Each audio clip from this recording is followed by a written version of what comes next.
በቃ እንዴ መቲ ማሚቴ አልሰጣትም። ምን መድኃኒቱን? የምን መድኃኒት? የእህቴ እኮ ነው። አዙና አንቺ ጋር ምን ይሰራል? እኔ እንጃ። ኧረ ተረጋጊ አዙ፣ ምን ሆነሽ ነው? እሺ እስኪ ያዙ። ይኸው። ምንድን ነው? የመድኃኒት ነው? አዎ። እርግጠኛ ነሽ አዙ? አዎ። አይ አይመስልም ብዬ ነው። አዎ ግን ምን ነው? እና ቆይ አዙ ለምንድን ነው አልሰጣትም ያልሽው?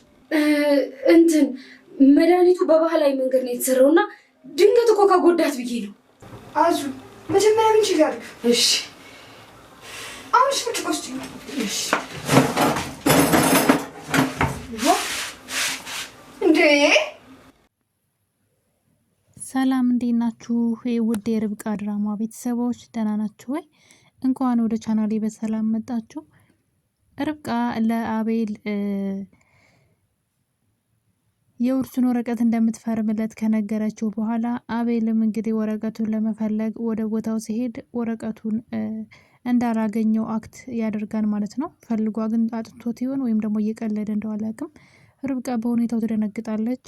ነገር ግን ርብቃን በጣም ብዙዎቻችን አዝነንባት ነበረ ባደረገችው ነገር። ምክንያቱም እንዴት የሰውን ንብረት የሆነ ነገር ምንስ ቢሆን እንዴት አንስታ ትሰጣለች? ደግሞ ማንበብስ አትችልም ወይ ብለን በጣም ተናደንባት ነበረ። ነገር ግን ርብቃ እኛ እንዳሰብናት የዋህ ወይም ደግሞ ጅላጅል አይደለችም። ምናልባት ለፍቅር ብላ የምትከፍለው ዋጋ እንደዛ አስብሏት ሊሆን ይችላል እንጂ ነገሩ እንደዛ አይደለም። ርብቃ ዋናውን ወረቀት አልሰጠችውም። እዩ ዋናውን ወረቀት ነበረ አውጥቶ ከላይ ያስቀመጠላት፣ እሱ እንድትሰጠው ነበረ።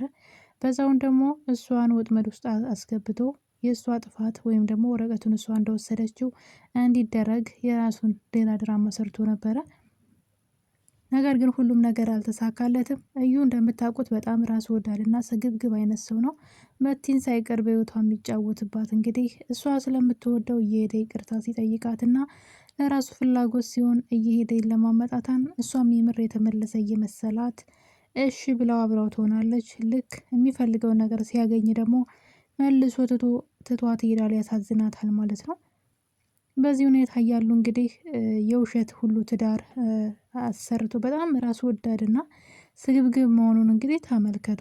መቲን የውሸት ወረቀት ለሱ እንድትፈርምለ ወይ እንትን ኃላፊ ምንድነው የምስክር እንድትሆነው ማለት ነው። የውሸት የትዳር ወረቀት አሰራ። የውሸት ፌክ ማለት ነው። ከማሚቴ ጋር ተነጋግረው ነበር ያን ወረቀት ለመውሰድ የተነጋገሩት። እሱ ግን ከእሷ ተደብቆ ወስዶ ጭራሽ አላየሁትም ብሎ ሲክዳት እናያለንና ያልታወቀበት ግን በጣም ከሃዲና በጣም ባለጌ ሰው ነው ማለት ይቻላል። እና እንግዲህ ፌክ መሆኑን ካወቀ በኋላ ግን እንትኑ ኮፒ መሆኑን ሲያውቅ ማለት ነው ርብቃን የዛሬን ቀን ብቻ አጣጥሚ እንደው ብቻ እያለ እንግዲህ እየፎከረ ወደ ርብቃ ሲመጣ ነበረ ነገሮች የተበላሹት።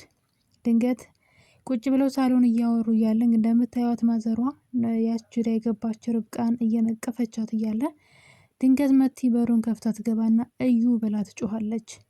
ማዘሯም እሷን እንዳየች ወዲያው ራሷን ስታ ትወድቃለች። ልጄ ብላ ነበር የወደቀችው። እና እንግዲህ በዚህ መሀል እያሉ ነበረ ማዘሯም ራሷን ስታ ከወደቀች በኋላ ትናገርም አትጋገርም፣ ምንም ነገርም አታወራም፣ ዝም ብላለች ማለት ነው። በዚህ ሁኔታ እያሉ ነበረ እዩ ወደ መቲ ይሄዳል ማለት ነው። ከዛ በፊት ግን አቤል መቲ ጋር ይደውልላታል። መቲ ጋር ይደውልና ለምን ነበር የመጣሽው ብሎ ይሄ ነገር ርብቃ ረብሾኛል እንዴት መጣች ትለዋለች። መቼም እኔን ፈልጋት መጣም ሰምተሻት ከሆነ እኮ እዛ ጋር ስትመጣ እዩ ብላ ተጣርታ ነበር። ስለዚህ እኔን ሳይሆን እዩን ፈልጋ ነው የመጣችው የተዋውቀው ነው ብለው በጣም ተገርመው ነበረ። እናም ርብቃ ግን እስኪ ደውልላት ለምን እንደመጣች ማወቅ አለብን። ማሚቴም ደግሞ የመውደቋ ሰበብ እሷ ናት። እና እንግዲህ አቤልም መቲ ጋር ይደውልላታል። እሷ ግን ፍቅር መጫወት ትጀምራለች። ናፍቄ ነው ወይ የደወልክልኝ? እንደምደውል አውቅ ነበር። ያችን ከፍ ሳለቸች ወይ ያለች የቆጤ ማገሩን መለፍለፍ ጀመረች። ለምን እንደመጣች ቢጠይቃትም ናፍቀኸኝ ላይ ነው አለች። እና እንግዲህ ታዲያ ለምን እዩ አልሽ ሲላት ስም ጠፍቶብኝ በማለት እንግዲህ ነገሩን ሸፋፍነዋለች ማለት ነው። እናም እንግዲህ በዚህ ሁኔታ እያሉ እዩ ወደ መቲ ቤት ትሄዳል። ለምን መቲ ጉድህን ሁሉ አወጣዋለሁ ብላ ስላስፈራራችው በጣም ፈርቶ ስለነበረ መቲ ጋር ይሄዳል። መቲ ጋር ሄድና አብረው ተኝተው እያለ ነበረ ድንገት ፀጉሯን ወደ ላይ ስታደርገው እዚህ ደረቷ ላይ ወደ አንገቷ ስር ብቻ ማሚቴ የሚል ስም ተነቅሳለች። እንግዲህ አሁን ላይ እስከ ዛሬ ድረስ ርብቃ ምናልባት የማሚቴ ልጅ ናት ብለን ስናስብ፣ ነገር ግን መቲ ሳትሆን አትቀርም። ማሚቴ ራሷን ስታ የወደቀችው መቲን ስታያት ነው። መቲን ከዚህ ቀደም እንዳየቻት ሁላችንም እናውቃለን። እዚህ ቀደም በተደጋጋሚ መታለች እዛ ቤት። ማሚቴ እንደውም ምንም ቀልቤ አልወደደላት የሚችል ልጅ ብላት ነበር አንድ ጊዜ። የአቤል የጓደኛ እህት ናት ተብላ ነው። ነገር ግን በአሁኑ ስትመጣ ግን እዚህ ጋር ደረቷ ይታይ ስለነበረ ያን ጽሁፍ መቲ ላይ አለ። ድንገት ማሚቴ በሩን ከፍታ ስትገባ ቀና ብላ መቲን ስታያት ማሚቴ የሚል ጽሁፍ ታያለች። በዛን ጊዜ ማሚቴ ልጅ ብላ ራሷን ስታ ትወድቃለች። እና እንግዲህ የማሚቴ ልጅ መቲ መሆኗ ነው። እንግዲህ ስለ መቲ ብዙ አናቅም። ምናልባት እኛ እንደውም ርብቃ ናት ብለን ነበር የምናስበው በጣም ስለምታሰቃያት እና ከእሷ ቤተሰቦች ጋር የተያያዘ ነገርም ስለሆነ ነገሩ ምናልባት ርብቃ ናት ልጇ ብለን ነበረ። ነገር ግን መቲ ሆና ተገኝታለች። እናም እዩ በድንጋጤ እንዴ ማሚቴ ብሎ አንቺ በማለት በድንጋጤ እያያት ነበረ። ማሚቴ ትክክለኛ ስሟ ነው። እንግዲህ ባየኑ መሰረት ደግሞ መቲ የእናቷን ስም ተነቅሰዋለች። ስለዚህ የማሚቴ ልጅ ማናት? መቲ ናት ብለን ማሰብ እንችላለን ማለት ነው። በእርግጥ አሁን ላይ ማሚቴ ምንም ነገር መናገርም ማውራትም አትችልም። በሌላ በኩል ደግሞ መቲ እንደምታውቁት እንግዲህ የርብቃ ልጅ ለመግደል ደፋ ቀና እያለች ነው። እዩም ይህን ነገር ይፈልገዋል እና እንግዲህ ለቤት ሰራተኛዋ ማለት ነው ስሟ ስለማይያዝልኝ ነው። በነገራችን ላይ ስሟ ለምን እንደማይያዝልኝ አላውቅም። ለእሷ መድኃኒቱን እንድትሰጣት በምግብ አድርጋ ሳዝሽ ስጫት ብላ ትሰጣታለች ማለት ነው። እናም የቤት አጋዣቸውም ርብቃን በጣም ትወዳታለች በነገራችን ላይ። እና የምታደርገው ጠፋት፣ ግራ ገብቷት ያንን ነገር ይዛ በጇ ኪችን እየተጎራደደች ነበረ። በሀሳብ ጭልጥ ብላ ድንገት ርች ወደ ኪችን ትሄድና ምንድን ነው ብላ ስትጠይቃት ነበር። በድንጋጤ ያልሰጣትም ትላለች። ምኑን ስትላት መድኃኒቱን በማለት እንግዲህ እንደምታውቁት ልጅቷ ምንም አይነት ሚስጥር መቋጠር አትችልም። በድንጋጤ መድኃኒቱን አልሰጣትም ትላለች። እናም የምን መድኃኒት ነው ስትላት የብልቃጦን መድኃኒት ታሳያትና የእህቴ መድኃኒት ብቻ የሆነ ቀበጣጠረች ዝም ብላ ማለት ነው።